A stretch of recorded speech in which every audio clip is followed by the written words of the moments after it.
नमस्कार दोस्तों। आज हम बात करेंगे सिंधु घाटी सभ्यता के प्रमुख नगरों और उसके विशेषताओं तथा वहां से प्राप्त हुए साक्ष्यों के बारे में, जो कि सिंधु घाटी सभ्यता का हमारा चौथा भाग है। तो सबसे पहले देखेंगे हड़प्पा।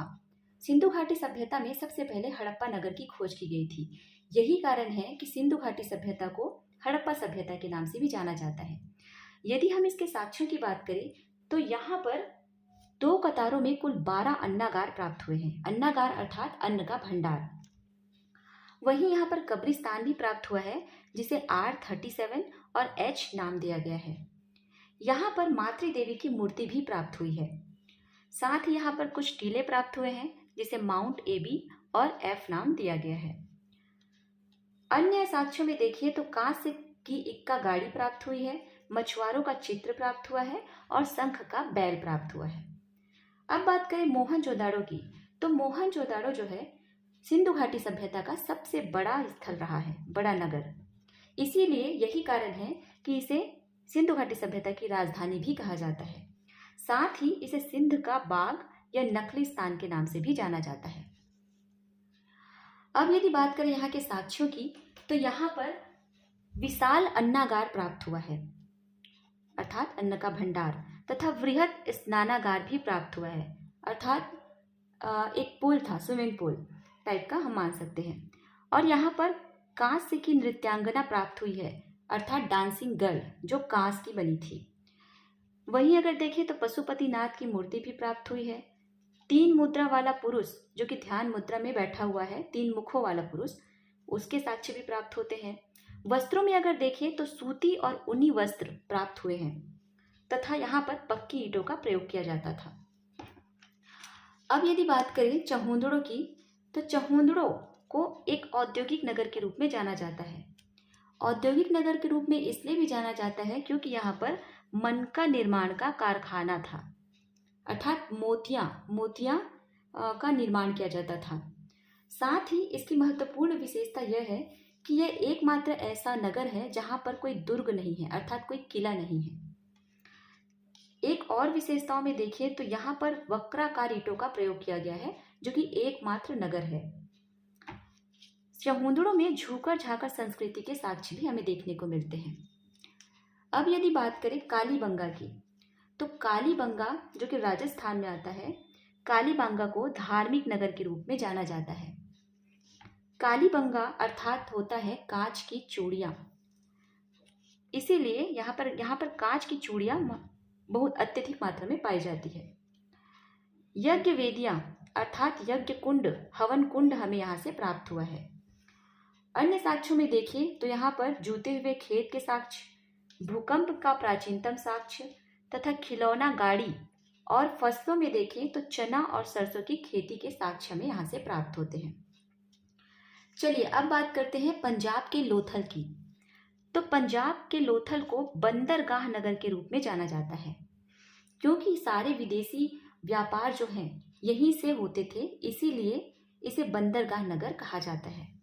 अब यहाँ के साक्ष्यों की बात करें तो यहाँ पर गोदीबाड़ा अर्थात बंदरगाह प्राप्त हुआ है, नाव के साक्ष्य प्राप्त हुए हैं, साथ ही 2 शवों को एक साथ दफनाने अर्थात युगल समाधान के साक्ष्य प्राप्त हुए हैं।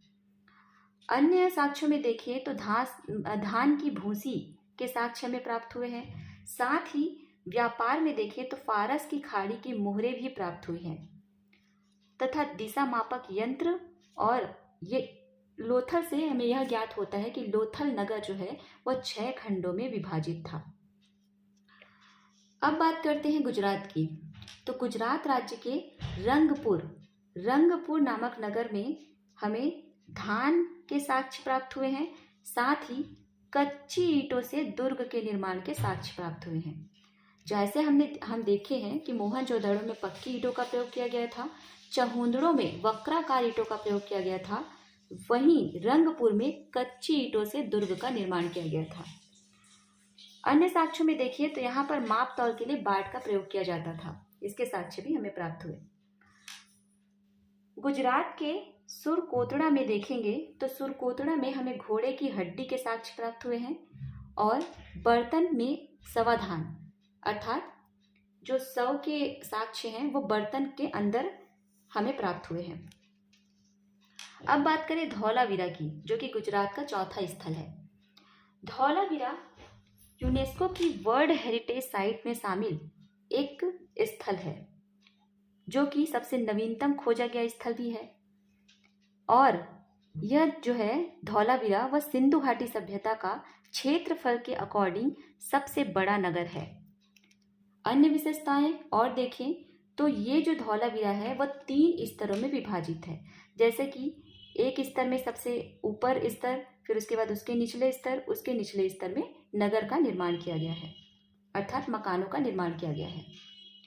अब बात करें हरियाणा राज्य की, तो हरियाणा की राखीगढ़ी जो है वह भारत में हड़प्पा सभ्यता का सबसे बड़ा स्थल माना जाता है। बनावली की बात करें तो बनावली जो है इसकी मुख्य विशेषता है कि यह शतरंज के बिसात के अनुसार, मतलब शतरंज के बिसात के जैसे एक जालीनुमा नगर यहाँ से प्राप्त हुआ है, तथा यहाँ पर टेराकोटा के साक्ष्य और उत्तम जौ के साक्ष्य भी प्राप्त हुए हैं। साथ ही मिट्टी का खिलौना भी प्राप्त हुआ है। अब बात करते हैं पंजाब की, तो पंजाब के रोपड़ नगर एक ऐसा नगर है जो स्वतंत्रता के पश्चात खोजा गया पहला स्थल है। अन्य विशेषताओं में इनकी देखें तो यहाँ पर कुत्ते के साथ मालिक को दफनाने के साक्ष्य हमें यहाँ से प्राप्त होते हैं। तांबे की कुल्हाड़ी भी यहाँ से प्राप्त हुई है और चार्ट के साक्ष्य भी यहाँ से प्राप्त हुए हैं। चलिए अब बात करते हैं आलमगीरपुर, जो कि यूपी उत्तर प्रदेश के अंतर्गत आता है।